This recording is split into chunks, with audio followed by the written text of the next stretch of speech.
हाय भाई लोग, I think आपका एग्जाम का प्रिपरेशन अच्छे से चल रहा है। तो बहुत ही रिक्वेस्ट आ रहा था बायोटेक्नोलॉजी के ऊपर कुछ रिवीजन सीरीज बनाने के लिए। तो बहुत दिनों बाद में वीडियो बना रहा हूँ, इसलिए कि जो मेरा भी कुछ पर्सनल काम था कॉलेज का, तो वो खत्म करके ही मैं बना रहा हूँ। और आई थिंक आज ही ये वीडियो आ जाएगा। इसके बाद जो वीडियो आएगा वो रहेगा बायोटेक्नोलॉजी का प्रिंसिपल्स एंड प्रोसेसेस, उसके बारे में। तो अब हम एक्सक्लूसिवली डिस्कस करेंगे किसके बारे में, बायोटेक्नोलॉजी के एप्लीकेशंस के बारे में। जो चैप्टर है चैप्टर 12, क्लास 12 का चैप्टर 12 हम लोग आज डिस्कस करेंगे। वीडियो को अंत तक देखना क्योंकि बहुत ही शॉर्ट वीडियो होगा, 30 मिनट्स के अंदर खत्म कर दूंगा मैं रिवीजन, ठीक है। तो चलिए without any further introduction let's start our video. तो पहला जो पॉइंट आपको जानना पड़ेगा, रिसर्च एरिया क्या क्या है बायोटेक्नोलॉजी में, ठीक है। ये मैं डायरेक्ट एनसीईआरटी से ही बता रहा हूँ आप लोगों को, ठीक है। तो ध्यान से सुनना इस चीज को, ठीक है। रिसर्च एरिया 3 तरह का होता है। One is providing the best catalyst in the form of improved organism, usually microbes or pure enzyme। मतलब बेस्ट कैटालिस्ट, कैटालिस्ट का मतलब क्या है, जो जिसे हम कहते हैं क्या, जो एक रिएक्शन को इंड्यूस करते हैं उसे हम कहते हैं कैटालिस्ट। बेस्ट कैटालिस्ट प्रोवाइड करना। पेज नंबर है 207, वहां पर लिखा हुआ है 3 पॉइंट्स, वो पॉइंट्स आपको देखना होगा। Creating optimal conditions through engineering for a catalyst to act. मतलब जो कैटालिस्ट हमने प्रिपेयर किया है उसको ऑप्टिमल कंडीशन में कैसे रखें, एंड उसका जेनेटिकली और इंजीनियरिंग जो प्रोसीड्यूर से उसको कैसे हम इम्प्रूवमेंट करें, ये बायोटेक्नोलॉजी के एप्लीकेशन का सेकंड प्रोस्पेक्ट है। थर्ड प्रोस्पेक्ट क्या है, downstream processing technologies to purify protein और ऑर्गेनिक कंपाउंड। तो पिछले वाले वीडियो में मैंने ऑलरेडी बता दिया था व्हाट इज डाउनस्ट्रीम प्रोसेसिंग।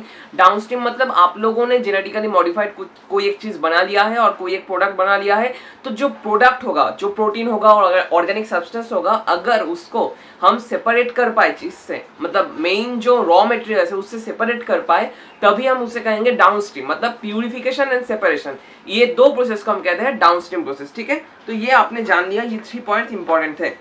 इसके बाद हम लोग आते हैं एग्रीकल्चर एप्लीकेशन के बारे में। एग्रीकल्चर एप्लीकेशन में 3 तरह से बायोटेक्नोलॉजी का एप्लीकेशन होता है। First one is agrochemical based application. Second one is organic agriculture. Third one is genetical engineered crop based, ठीक है। मतलब क्या, एग्रीकल्चर एप्लीकेशन में क्या क्या होता है, एग्रोकेमिकल जो केमिकल पेस्टिसाइड्स इंसेक्टिसाइड्स होंगे उनको प्रेजेंट करने में और प्रोड्यूस करने में बायोटेक्नोलॉजी हेल्प करेगा। सेकंड ऑर्गेनिक एग्रीकल्चर मतलब क्या है, ऑर्गेनिक कुछ बीटी कॉटन जैसा है, वो एक ऑर्गेनिक एग्रीकल्चर के अंदर पड़ता है। मतलब कि हम लोग केमिकल यूज नहीं करेंगे, लेकिन एक कोई ऑर्गेनिक एलिमेंट को लेकर ही हम कुछ मॉडिफिकेशन करेंगे और एक एलिमेंट में, ताकि वो एलिमेंट पेस्ट को हटा सके। मतलब कोई केमिकल हम लोग यूज नहीं करेंगे, इससे हम कहेंगे क्या, organic agriculture. Third one is genetically engineer crop based. मतलब जो बीटी कॉटन मतलब जो होता है ना, रिकॉम्बिनेंट डीएनए टेक्नोलॉजी से अगर हम करें ये चीज को, तो वो जेनेटिकली इंजीनियर्ड क्रॉप बेस्ड होगा, ठीक है। मतलब क्या कह सकते हो, बीटी कॉटन कह सकते हो, बीटी ब्रिंजल कह सकते हो, ठीक है। ये सब चीज आपको जानना ही पड़ेगा। इसके बाद हम आएंगे जीएमओ किसे कहते हैं, ठीक है। जीएमओ का जो डेफिनेशन एनसीईआरटी में दिया हुआ है वो मैं शॉर्ट करके आपको बता रहा हूँ, ध्यान से देखना, ठीक है। तो जीएमओ के अंदर क्या क्या पड़ सकता है, जीएमओ के अंदर बैक्टीरिया और क्या पढ़ सकता है, फंजाई के अलावा क्या पढ़ सकता है, बैक्टीरिया, फंजाई, प्लांट्स, एनिमल्स, ठीक है। प्लांट्स, एनिमल्स, ठीक है। इनका हम लोग क्या करते हैं, जेनेटिक सीक्वेंस ऑल्टर कर देते हैं, ठीक है। ऑल्टर जेनेटिक सीक्वेंस ये हम लोग कर सकते हैं, ऑल्टर जेनेटिक सीक्वेंस और जेनेटिक मैनिपुलेशन जिसे हम कहते हैं, ठीक है। ये आपको जानना पड़ेगा। इसके बाद जो जीएमओ होते हैं इनका बेनिफिट्स भी तो होगा। क्यों हम जीएमओ मतलब जेनेटिकली मॉडिफाइड ऑर्गेनिज्म को प्रोड्यूस करते हैं, ठीक है। फर्स्ट वन है more tolerant to abiotic stress. More tolerant to abiotic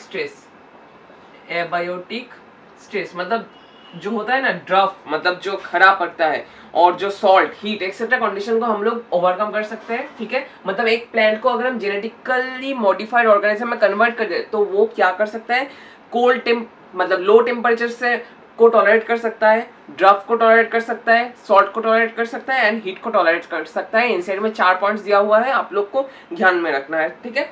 second point क्या है, पेस्ट रेजिस्टेंस। पेस्ट का मतलब क्या है, जो क्रॉप को नाश करते हैं। ये क्या हो सकते हैं, ये इंसेक्ट हो सकते हैं, कोई हार्ड हो सकते हैं, वीड हो सकते हैं, ये हो सकते हैं। तो पेस्ट रेजिस्टेंस कॉर्ड जीएमओ का सेकंड बेनिफिट है, ठीक है।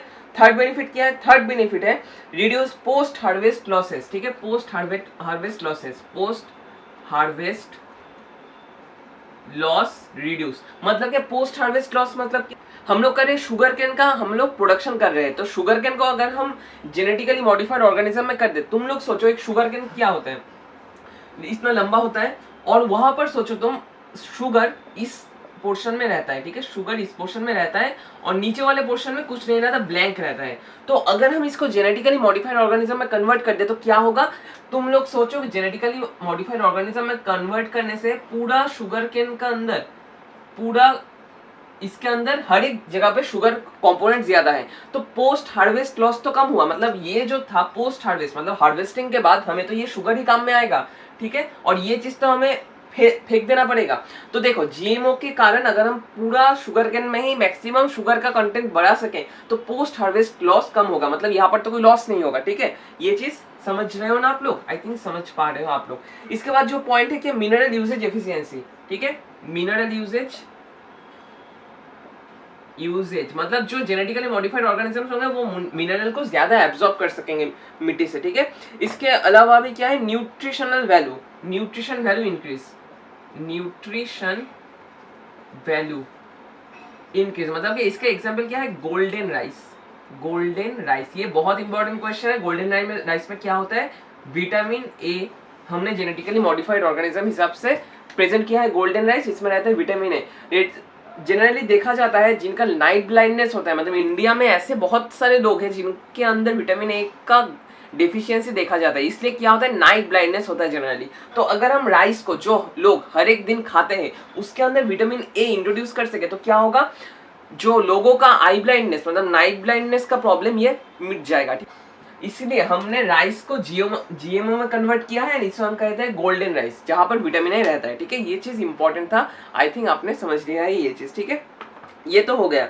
इसके बाद हम आएंगे बीटी टॉक्सिन के बारे में। BT toxin one of the most important thing. BT toxin किसके अंदर पड़ता है, मतलब ये फैसिलिटी के अंदर पड़ता है कि बीटी टॉक्सिन आई थिंक आप लोग समझ रहे हो, पेस्ट रेजिस्टेंस, मतलब बीटी टॉक्सिन क्या करता है वही हम लोग अब देखेंगे। तो गाइस अब हम देखेंगे क्या बीटी के बारे में। बीटी का फुल फॉर्म क्या है? बैसिलस thuringiensis, ठीक है, जेनेसिस नहीं, जिएनसिस, thuringiensis। यहाँ पर ऑल बहुत सारे डेटा मैंने दे दिया है, यहाँ पर एनसीईआरटी से एक पॉइंट लिया हुआ है, आप लोग इसको नोट डाउन कर लो और स्क्रीनशॉट ले लो। बीटी का फुल फॉर्म है बैसिलस thuringiensis, ठीक है। ये क्या करता है? ये एक टॉक्सिन होता है, ठीक है। ये टॉक्सिन किससे प्रेजेंट होता है? बैसिलस thuringiensis, ये बैक्टीरिया से ये टॉक्सिन प्रेजेंट होता है, ये आपको जानना ही पड़ेगा। एज बैसिलस तो ये बैक्टीरिया ऑब्वियसली होगा। तो बीटी टॉक्सिन क्या करता है? बीटी टॉक्सिन जनरली होता है, यहाँ पर मैं मैकेनिज्म पहले बोल रहा हूँ। यहाँ पर सोचो ये एक पत्ता है, ठीक है, पत्ता के ऊपर हमने बीटी टॉक्सिन को स्प्रे कर दिया, इस तरह से कुछ स्प्रे कर दे रहे हैं हम लोग, ठीक है, स्प्रे कर दे रहे हैं। स्प्रे करने से क्या होगा? स्प्रे करने से देखो यहाँ पर जो टॉक्सिन है ये रहेगा जनरली प्रोटॉक्सिन फॉर्म में, ठीक है, प्रोटॉक्सिन फॉर्म में। कोई एक पेस्ट, कोई एक इंसेक्ट अगर ये प्रोटॉक्सिन को खा ले तो वो गट, पेस्ट के गट में जाएगा एल्कालाइन पीएच में, मतलब लो, मतलब ग्रेटर देन 7 पीएच में जाएगा। तो क्या होगा? गट में जाकर क्या करेगा? ये प्रोटॉक्सिन टॉक्सिन में कन्वर्ट होगा, मतलब प्रो एंजाइम होते हैं ना, उस तरह से टॉक्सिन में कन्वर्ट होगा। एंड क्रिस्टल जो होगा ये क्रिस्टलाइन फॉर्मेशन में रहता है, क्रिस्टल फॉर्मेशन में रहता है, क्रिस्टल पिघल जाएगा, मतलब सॉल्युबल हो जाएगा। और क्या होगा? ये यहाँ पर छेद कर देंगे गट के अंदर। इसके बाद क्या होगा? ये डाई, ये मर जाएगा, ठीक है, ये होगा। तो ये हो गया हमारा बीटी टॉक्सिन का मेन काम, ठीक है, ये तो हमारा हो गया। इसके बाद हमें जानना पड़ेगा ये बीटी टॉक्सिन जो होता है वो क्या होता है। वो जनरली होता है क्राई प्रोटीन, CRY, ये नोटिस करना, CRY, C capital RY, cry protein, ठीक है। ये क्राई प्रोटीन कहाँ से प्रोड्यूस होता है? ये क्राई जीन से, स्मॉल क्राई जीन से, ठीक है, प्रोड्यूस होता है। तो ये क्राई जो जीन होता है इसका भी बहुत सारा टाइप्स देखा जाता है, यहाँ पर मैंने दे दिया है, आप लोग आई थिंक देख सकते हो ये चीज को, ठीक है। यहाँ पर 3 तरह का जीन होता है। एक जीन जिसे हम कहते हैं cry 1AC, second one cry 1AB, third one cry 1AB, ठीक है। यहाँ पर cry 1AC and cry 2AB, इन दोनों से जो क्राई प्रोटीन प्रोड्यूस होता है वो किसको नाश करता है? वो नाश करता है कॉटन बॉलवर्म को, ठीक है। यहाँ पर मैंने मिस्टेक कर दिया था, ये नाश करते हैं। ये इंपॉर्टेंट क्वेश्चन है जो आपको नोटिस करना होगा, एनसीईआरटी में दिया हुआ है। और क्राई 1AB जो क्राई प्रोटीन प्रोड्यूस करता है वो कॉर्न बोरर को क्या करता है, डिस्ट्रॉय करते हैं और कॉर्न बोरर को मार देते हैं। ठीक है, ये आपने जान लिया।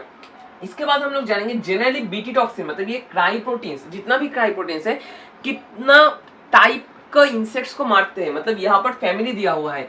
फर्स्ट वन इज लेपिडोप्टेरॉन्स, मतलब टोबैको बर्डवर्म, आर्मी वर्म, कोलियोप्टेरॉन्स और बीटल्स। थर्ड वन डिप्टेरॉन्स, जिसके अंदर पड़ता है फ्लाइज एंड मॉस्क्यूटोस। ठीक है, ये आपने जान लिया, ये बहुत शॉर्ट करके मैंने बता दिया, आई थिंक आप समझ चुके हो। और भी डिटेल्स वीडियो चाहिए तो ऑब्वियसली कमेंट बॉक्स में कमेंट कर दो। एंड ऑब्वियसली बीटी के ऊपर, पर्टिकुलरली बीटी के ऊपर, फुल मैकेनिज्म के ऊपर मैं और एक सेपरेट वीडियो बना के दूंगा आप लोगों को। ठीक है, तो ये इसके बाद चले जाते हैं कहाँ पर, इसके बाद चले जाते हैं पेस्ट रेजिस्टेंस प्लांट्स के बारे में, जहां पर हम पढ़ेंगे मेलोइडिगाइन इनकॉग्निटा। ठीक है, ये आपको जानना ही पड़ेगा। तो यहाँ पर हम और एक इम्पॉर्टेंट चीज को लेकर डिस्कस करेंगे पेस्ट रेजिस्टेंस प्लांट्स के बारे में, मतलब जीएमओ, मतलब genetically modified organism paste resistance plant कैसे क्रिएट कर सकते हैं इसके बारे में। ठीक है, यहाँ पर देखो, यहाँ पर टोबैको, ठीक है, टोबैको प्लांट जो होता है इसको बहुत बुरी तरह से डिस्ट्रॉय करता है कौन, डिस्ट्रॉय करता है कौन, डिस्ट्रॉय करता है ये वाला माइक्रोब्स। ठीक है, मतलब नीमाटोड। ठीक है, नीमाटोड,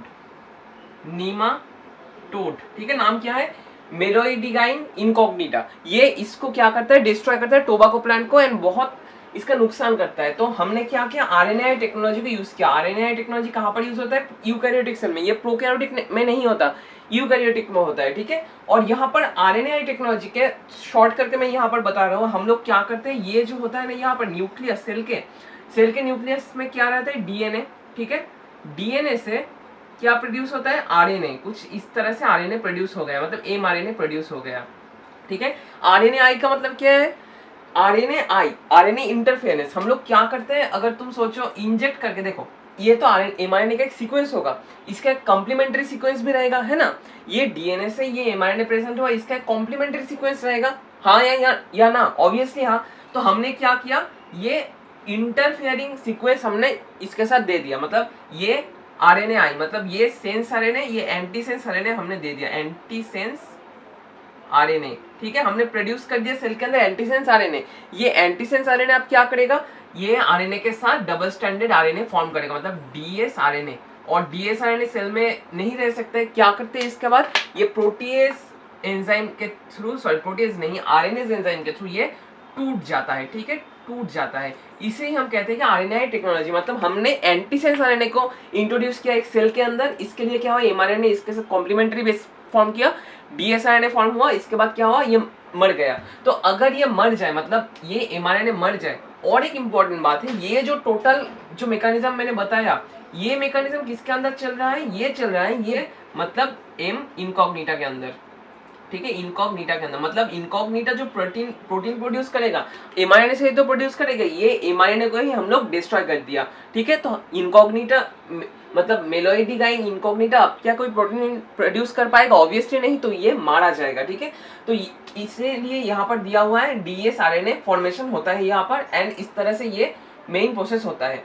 और यहाँ पर जो वाई, देखो और एक इंपॉर्टेंट बात मैं कहना चाहता हूँ, हमने ये एमआरएनए को प्रोड्यूस किससे किया, एग्रोबैक्टीरियम ट्यूमिफेसिएंस। जनरली हम लोग एमआरएनए को यहाँ पर नहीं घुसाते, हम लोग क्या करते हैं, ये जो डीएनए है ना, यहाँ पर जो डीएनए है, यहाँ पर एक कॉम्प्लीमेंट्री डीएनए, ठीक है, हम यहाँ पर और एक डीएनए को इंट्रोड्यूस करते हैं, और एक डीएनए को इंट्रोड्यूस करते हैं जो क्या प्रोड्यूस करता है, जो एंटीसेंस आरएनए प्रोड्यूस करते हैं। एंटीसेंस आरएनए मतलब क्या, एंटीसेंस आरएनए प्रोड्यूस करते हैं। हमने यहाँ पर डायरेक्ट एंटीसेंस आरएनए प्रोड्यूस नहीं किया, हमने पहले एग्रोबैक्टीरियम ट्यूनिफेसिएंस के थ्रू ये नीमाटोड के अंदर एंटीसेंस, वो जो एंटीसेंस आरएनए जिस डीएनए से प्रोड्यूस होता है वो डीएनए को इंट्रोड्यूस किया, वो डीएनए सिंथेसिस किया, वही डीएनए ने एंटीसेंस आरएनए प्रोड्यूस किया, इसके बाद डीएस आरएनए फॉर्मेशन हुआ, ये डिस्ट्रॉय हो गया। ये इंपॉर्टेंट फैक्ट था जो आपका जानना जरूरी था। ठीक है, इसके बाद चले जाते हैं और एक इंपॉर्टेंट पॉइंट में, एप्लीकेशंस में। ठीक है, अब हमें जानना पड़ेगा क्या रिकॉम्बिनेंट थेराप्यूटिक्स के बारे में। All over the world there are 30 recombinant therapeutics all over the world, लेकिन 30 में से ओनली 12 इंडिया, मतलब इंडिया में सिर्फ 12 रिकॉम्बिनेंट थेराप्यूटिक्स यूज होते हैं। ये इंपॉर्टेंट पॉइंट है। ठीक है, मतलब मार्केटेड। ठीक है, ये इंपॉर्टेंट पॉइंट आपको याद रखना होगा, बहुत ही इंपॉर्टेंट एंड खास पॉइंट है। ठीक है, इसके बाद हम लोग जानेंगे क्या ह्यूम्यूडिन के बारे में। ठीक है, ह्यूम्यूडिन मतलब सिंथेटिक इंसुलिन, ठीक है, सिंथेटिक इंसुलिन। सिंथेटिक इंसुलिन किन्होंने प्रेजेंट किया था? सिंथेटिक इंसुलिन प्रेजेंट किया था एली लिली कंपनी ने 1983। Eli Lilly 1983। कौन सा वेक्टर यूज हुआ था इसका प्रोड्यूस करने के लिए? वेक्टर जो यूज हुआ था वो हुआ था क्या? PBR322। आपको ऑलरेडी बता दिया था PBR322 मतलब प्लाज्मिड बॉलीवर रॉड्रिगेज 322 नंबर, ठीक है, ये आपको जानना पड़ेगा। इंसुलिन का स्ट्रक्चर भी हम लोग छोटा करके देख लेते हैं। यहाँ पर इंसुलिन का स्ट्रक्चर क्या होता है? ये यहाँ पर ये होता है एक चेन जिसे हम कहते हैं क्या? जिसे हम कहते हैं ए पेप्टाइड, ठीक है, ए पेप्टाइड यहाँ पर नहीं लिख रहा हूँ, ऊपर लिख रहा हूँ, ठीक है, ए पेप्टाइड कहते हैं, ठीक है। इसके बाद आता है सी पेप्टाइड, ठीक है, सी पेप्टाइड आता है यहाँ पर, सी पेप्टाइड आता है यहाँ पर। और उसके बाद क्या आता है? उसके बाद आता है फिर से बी पेप्टाइड, ठीक है, बी पेप्टाइड में अमीनो एसिड कितना है? बी पेप्टाइड में अमीनो एसिड है 30 amino acid and A peptide में अमीनो एसिड कितना है? 21 अमीनो एसिड। ये आपको याद रखना होगा। एंड सी पेप्टाइड देखो, इंसुलिन ये क्या है? ये प्रो हार्मोन है, ठीक है, प्रो हार्मोन, ये प्रो हार्मोन मतलब क्या? हार्मोन का पिछला वाला स्टेज। इस प्रो हार्मोन से हमने क्या प्रोड्यूस किया? हार्मोन। मतलब क्या?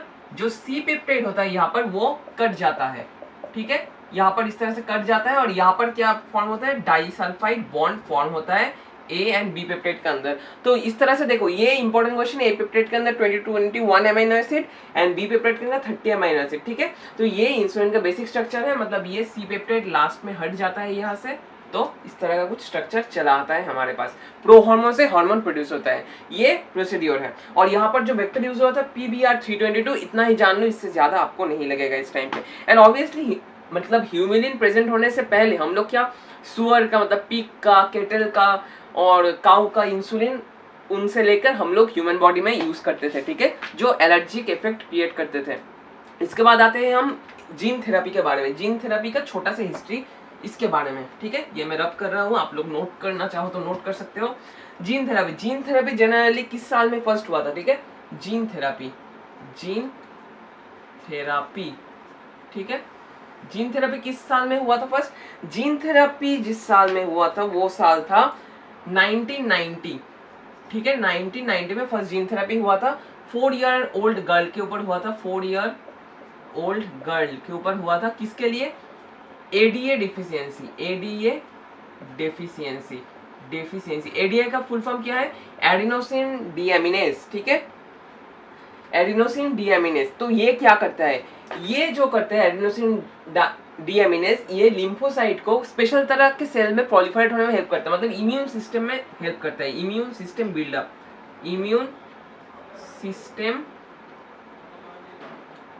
बिल्डअप इसमें हेल्प करता है क्या? एडीए अगर कम हो जाए तो इम्यून सिस्टम में इम्यून डिफिशियंसी देखा जाएगा, ठीक है। तो हम क्या करे हैं यहाँ पर जीन थेरेपी में क्या किया हमने एडीए, देखो एडीए तो एक क्या है? एडीए एक प्रोटीन है। तो हमें पहले क्या करना होगा? एडीए प्रोटीन जिस एमआरएनए से प्रोड्यूस करते हैं हम लोग, उसको लेना पड़ेगा, सेपरेट करना पड़ेगा। उसको सेपरेट करके उससे हमें सीडीएनए फॉर्म करना पड़ेगा, ठीक है, सीडीएनए। तो आप सभी लोग जानते हैं एमआरएनए से डीएनए प्रोड्यूस करते हैं, किससे? रिवर्स ट्रांसक्रिप्टेज से। इस प्रोसेस को हम कहते हैं रिवर्स ट्रांसक्रिप्शन, सीडीएनए को अब हमने क्या किया? इसको ह्यूमन लिम्फोसाइट में, ठीक है, पेशेंट के लिम्फोसाइट के अंदर हमने घुसा दिया, ठीक है, लिम्फोसाइट के अंदर घुसा दिया। एंड ऑब्वियसली इसके बाद वो प्रोलिफरेट किया लिम्फोसाइट एंड ऑब्वियसली उसके बॉडी में एडीए डेफिशिएंसी जो था वो घट गया। और एक होता है परमानेंट सोल्यूशन, जिस तरह से हम करते हैं परमानेंट, ठीक है, थोड़ा मिस्टेक हो गया स्पेलिंग परमानेंट का। तो परमानेंट सोल्यूशन में क्या करते हैं? बोन मैरो में, आप सभी लोग जानते हो बोन मैरो में क्या फॉर्म होता है? बोन मैरो में ब्लड सेल फॉर्मेशन होते हैं। तो वहां पर तो लिम्फोसाइट का मदर सेल रहेगा। तो उस मदर सेल को अगर हम लेकर ये जीन थेरेपी करें तो ऑब्वियसली हमको बार बार ये प्रोसेस रिपीट करना नहीं पड़ेगा। तो ये परमानेंट प्रोसेस के लिए हमें बोन मैरो के ऊपर ये करना पड़ेगा। ये आपने जान लिया। इसके बाद हम लोग जानेंगे छोटा करके पीसीआर एंड एलिजा के बारे में, ठीक है, और कुछ पॉइंट्स जो इंपॉर्टेंट है वो भी मैं आपको बता दूंगा। आप सभी लोग जानते हो व्हाट इज पीसीआर, मतलब polymerase chain reaction. Polymerase chain reaction का 3 प्रोसेस होते हैं। वन इज क्या? Denaturation. Second one is annealing. Annealing का मतलब क्या है? जहाँ पर प्राइमर के लगेगा, and third one is extension. ये सीक्वेंस आपको याद रखना होगा, बहुत इंपॉर्टेंट है। एक्सटेंशन के लिए हमें क्या चाहिए, टैग पॉलीमरेज से हम क्या पाते हैं, टैग पॉलीमरेज हमें चाहिए, ठीक है। और ये किससे पाते हैं, थर्मस एक्वाटिकस, इससे हम लोग पाते हैं एक्वाटिकस, ये आपको याद रखना होगा। इसके बाद हम जाएंगे कि एलाइजा के ऊपर, ठीक है। एलाइजा से हम क्या आइडेंटिफाई कर सकते हैं, एलाइजा का मेन प्रिंसिपल क्या होता है, प्रिंसिपल होता है एंटीजन एंटीबॉडी इंटरेक्शन। ये इतना ही जान लो, इंटरेक्शन ये आपका इंपॉर्टेंट है। एलाइजा दो तरह का होता है, sandwich ELISA, simple layer ELISA, बाद में वो पढ़ोगे। एंड ऑब्वियसली और एक प्रोसेस आपको जानना पड़ेगा, रिया का मतलब क्या है, रेडियो इम्यूनो ऐसे,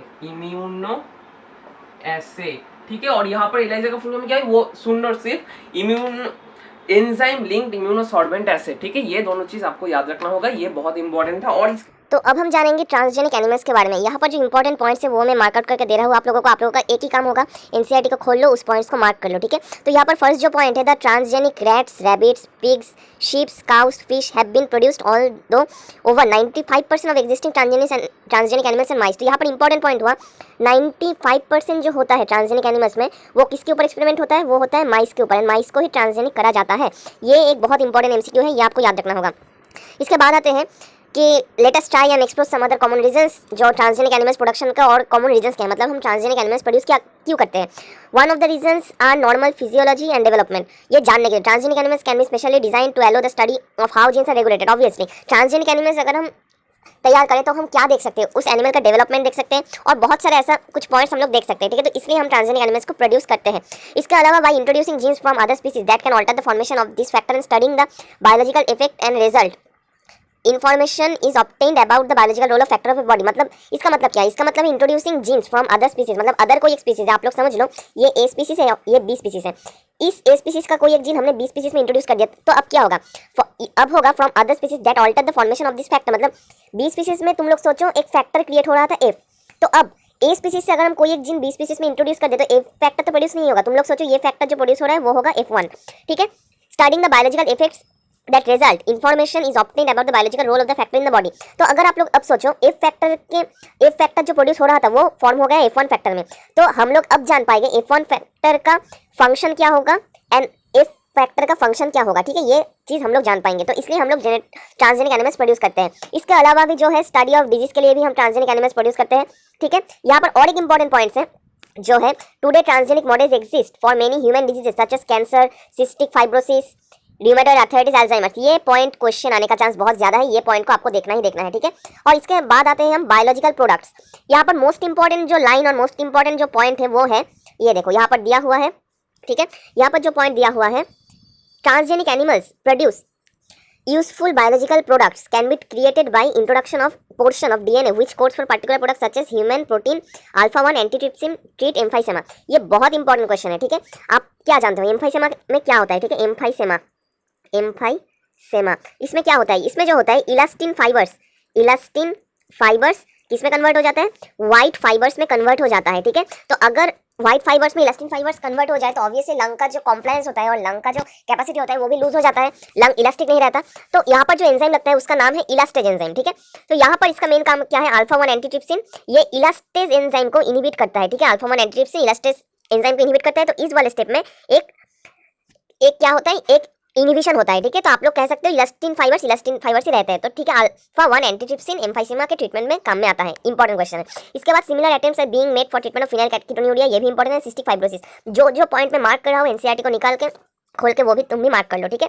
इसके बाद हम आते हैं और एक इंपॉर्टेंट पॉइंट में, यहाँ पर दिखा रहा हूँ मैं आप लोगों को, ये देखो यहाँ पर क्या है, 1997 में फर्स्ट ट्रांसजेनिक काउ रोजी, ये इंपॉर्टेंट पॉइंट है, नाम क्या है इसका, रोजी, ठीक है। ट्रांसजेनिक काउ, ये क्या है, काउ, ठीक है, ये प्रोड्यूस हुआ था। इसके अंदर से हम लोग क्या सेपरेट किया था, प्रोटीन रिच्ड मिल्क, ठीक है, 2.4 ग्राम पर लीटर, 2.4 ग्राम। तो आपको क्वेश्चन इस तरह से आएगा, रोजी से जो मिल्क निकलता था उसमें प्रोटीन का अमाउंट कितना था, तो आप लोग देख ही सकते हो 2.4 ग्राम पर लीटर।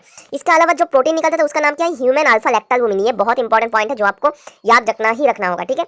ये तो हो गया। इसके बाद आते हैं और एक पॉइंट में जो है वैक्सीन सेफ्टी। हम लोग क्या करते हैं, डिफरेंट ट्रांसजेनिक एनिमल्स के ऊपर वैक्सीन, कुछ बहुत सारे वैक्सीन होते हैं वो हम लोग एक्सपेरिमेंटल बेसिस में यूज़ करते हैं, ठीक है। इसके बाद आते हैं केमिकल सेफ्टी टेस्टिंग, ठीक है। यहाँ पर देखो This is known as toxicity safety testing. The procedure is same as that used for testing toxicity of drugs. Transgenic animals are made that carry genes which make them more sensitive to toxin substance, ठीक है। मतलब transgenic, अगर हम कोई एक ऐसा transgenic animal create करें जिसके अंदर ऐसा कुछ सब्सटेंस है जो टॉक्सिसिटी को रिड्यूस कर सकता है, वो भी एक एक्सपेरिमेंटल बेसिस में ही हम यूज़ करते हैं, ठीक है। तो केमिकल सेफ्टी टेस्टिंग के लिए हम ट्रांसजेनिक एनिमल्स यूज़ करते हैं। ये 4 पॉइंट्स आपको याद रखना ही रखना होगा। इसके बाद हम आते हैं एथिकल इशूज़। एथिकल इशूज़ में जो इंपॉर्टेंट पॉइंट है वो मैं आपको बता रहा हूँ, ज़्यादा लेन देन नहीं कर रहा हूँ ये चीज़ को, ठीक है। यहाँ पर जो मोस्ट इंपॉर्टेंट पॉइंट है वो है GEAC, Indian government setup organisation such as GEAC, genetic engineering approval committee, which will make decisions regarding the validity of GM research. मतलब GM रिसर्च अगर कोई करना चाहे और GMO प्रोड्यूस करना चाहे तो उसको किससे परमिशन लेना पड़ेगा? GEAC, इंडियन गवर्नमेंट का GEAC मतलब जेनेटिक इंजीनियरिंग अप्रूवल कमिटी, इससे उन लोगों को परमिशन लेना पड़ेगा, ठीक है। ये इंपॉर्टेंट पॉइंट है। इसके बाद हम आते हैं इंपॉर्टेंट पॉइंट में, इंडिया का जो राइस होता है, आप सभी लोग जानते हो बासमती राइस, ठीक है। There are estimated 2 lakh varieties of rice in India alone, ठीक है। 2 लाख वेराइटीज ऑफ राइस रहते हैं, ठीक है। यहाँ पर लिख दे रहा हूँ राइस 2 लाख वेराइटीज यहाँ पर है, ठीक है। तो यहाँ पर जो बासमती राइस है ये distinct for its unique aroma and flavour, ये भी इंपॉर्टेंट पॉइंट है, aroma and flavour, and 27 documented varieties, ठीक है। बासमती राइस का वैराइटीज कितना है? 27। इन हर एक पॉइंट से जो मैं गोला गोला करके जा रहा हूँ इनमें से क्वेश्चन आने का चांस है, ठीक है। तो एरोमा एंड फ्लेवर के लिए बासमती राइस वर्ल्ड फेमस है एंड 27 वैराइटीज है, ठीक है। इसके बाद आपको देखना पड़ेगा ये वाला पॉइंट जो भी इंपॉर्टेंट है, ठीक है। ये क्या 1997 में यूएस पेटेंट, मतलब यूएस का एक कंपनी है, ठीक है, American company got patent rights on basmati, ठीक है। उन्होंने क्या किया था? बासमती राइस के साथ किसका क्रॉस कराया था?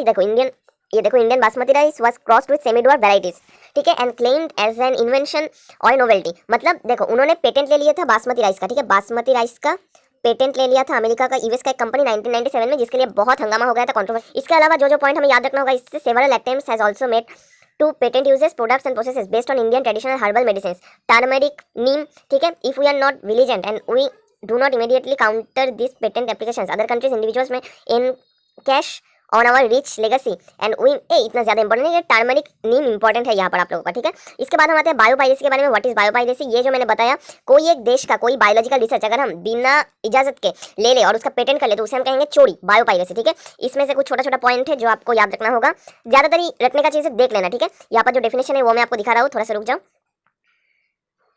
ये वाला पॉइंट है, ये फर्स्ट लाइन याद रखना, इससे ज़्यादा क्वेश्चन नहीं आने का ज़्यादा चांस नहीं है, ठीक है। और ये जो India recently cleared second amendment of Indian patent bills, मतलब सेकंड अमेंडमेंट में ये बिल पास हुआ था, ये आपको याद रखना होगा, ठीक है। ये इंपॉर्टेंट क्वेश्चन है। That takes such issues into consideration including patent on emergency provisions and research and development initiation. तो ये तो आई थिंक आपने समझ लिया है कौन कौन सा पॉइंट आपको पढ़ना होगा, कौन कौन सा नहीं पढ़ना होगा। और एक चीज़ बताना चाहता हूँ आप लोगों को, ये जो समरी होता है ना लास्ट में, इसको तो पढ़ना ही होगा आपको। क्यों पढ़ना होगा? क्योंकि बहुत सारे बार यहाँ पर कुछ इंपॉर्टेंट क्वेश्चंस, इंपॉर्टेंट पॉइंट्स रहते हैं जो आप इग्नोर कर जाते हो। उसके बाद क्या होता है एग्जामिनेशन में, वहाँ से ही क्वेश्चन आता है। आप लोग कहते हो एनसीईआरटी से बाहर है, लेकिन मैं कहूँगा एनसीईआरटी का अंदर अगर आप ये पॉइंट्स पढ़ लो तो बहुत ही अच्छा होगा।